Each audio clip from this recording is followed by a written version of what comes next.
our next comic, we're going to talk about Engard, #1, part of a mini-series about a group of animals that become nature's guardians. With scientific gear. No, it's not like Captain Planet at all. No. There's no heart. Yeah, and the heart was the strongest power. Everybody knows that. Yeah, well, they had to take it out to keep things balanced because it's a version 4. Well, and actually, I was assuming when I was reading through this and they had the Mother Nature type character giving stuff out, I figured they would be like a fire power, a wind power. But then they just got all this like high tech gear on. Like, and I'm like, wait, if you're guardians of nature, take these mystical amulets. Like industrial science weapons. Here's 4 different colored amulets that are mystical. Yeah, just that have nothing to do. You say your word and you go from crappily drawn animals to crappily drawn animals in tech gear. Power and that's it. I wouldn't even go as far as say Power Ranger suits. And no, actually, you're right, because I never saw a Power Ranger suit with the belly cut out. Yeah, when they all get together, they transform together into one big monster. It's a raging. They don't do that either.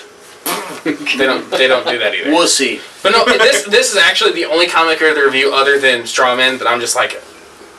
Well, this one you actually understood the story, though. Well, you did understand the story, but I didn't care. Here's what bugs me. I already griped about the artwork once. I get if this is the style he's going for, great, go for it. But at least I'm gonna smack you. At least be consistent.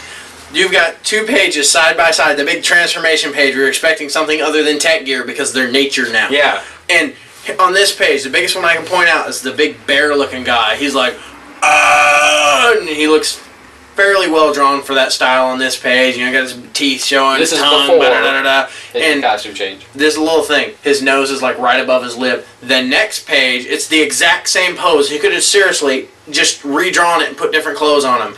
And now the bear has no teeth, his tongue's bright white, and his nose is about like that much further up his face. I mean actually, there is a thing that they could have done called Photoshop, where they take the same artwork, Jesus, man, copy it over, and then change things. And actually, we got a buddy Mesa can do better. The tech gear was the biggest surprise for me because I figured Guardians of Nature they'd go more towards non-human type forms. Well, see, this tech gear is made of sticks and twigs.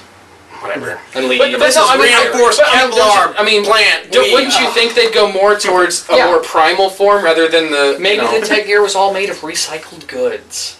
It was made of Coke bottles. Yeah.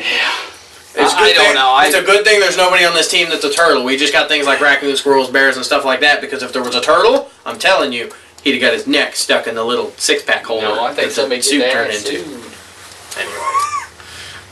Actually, it's not a bad comic though. If you're a kid, 8 or 9 years old, I think it's a good book for you. It's definitely a Saturday morning cartoon. It is. It didn't even need to be based off a comic book first. This could have very easily been pitched to Fox for a fall show without the comic, and it would have probably. Did you say pitched? Pitched. Okay. Yes. And then pitched by Fox. Yes. Because Fox could have been pitched to Fox. No. Yeah, because if Fox, correction. Fox has something good, it gets canceled. This would have been. Fox has something that sucks. It's on the air forever. If Fox did this, though, they'd have to put in their own Fox character. Oh yeah, I'm sure. He would just suck. Called 20th Century. First episode. Hey, Firefox. Yeah, I just wanted to do that. Sorry. What are you doing? I'm setting the forest on fire. He's the bad guy. Hey, this could work. We've given away Captain issue 2. Captain Planet, he's our hero. It's sad you still know that song. Dude. I'm not saying I don't. I love August Greeley myself. I'm just saying I wouldn't sing it. There's nothing like rocking a green mullet and sky blue skin. Anyway. In tights. Speaking of tights. Alright. Our next review, we'll talk about Marvel Adventures Superheroes featuring Spider-Man plus Hulk and Iron Man. Imagine that. Also very humorous. It was. One of their big monies with 2 of their big movies this year. What's wrong with the marketing there? It's genius. But in this issue, they fight one of their biggest enemies of all. Hurt dogs. They don't really fight. Hulk fights Hercules at the end. Like, well, they all... their biggest challenge is Cerebus, and... I don't know how you say it. The other dog. Yeah, the two-headed dog. The 3-headed dog? And the two-headed dog.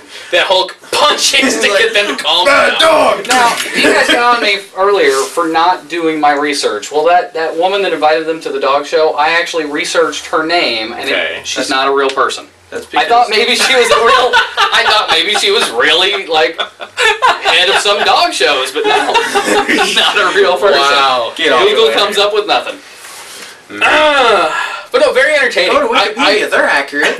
No, this comic, it was one of those ones where we read Marvel Adventures before, and I'm like, oh, this is cute to watch. I can see where a kid like it. I can see a kid liking it, and I'm familiar with all these characters, and I thought this was very humorous, very entertaining. I enjoyed it. It was the seriousness of a regular Marvel comic was played down a whole lot. Because it's supposed to be a that's what I was going to get at. thing. These characters act nothing like they really should. They still have the wisecracks and stuff. Actually, Spider-Man is pretty close to probably what he does. Iron Man is very much more lighthearted. The Hulk is more lighthearted. Hulk's more like a caveman, really. Iron Man's just. I mean, not Iron Man. Spider-Man's really just still. Yeah, he's normal. Starts off, he's walking on a glass window, like serious. Iron Man, like seriously, you stick to everything. He's like, yeah, dude, everything.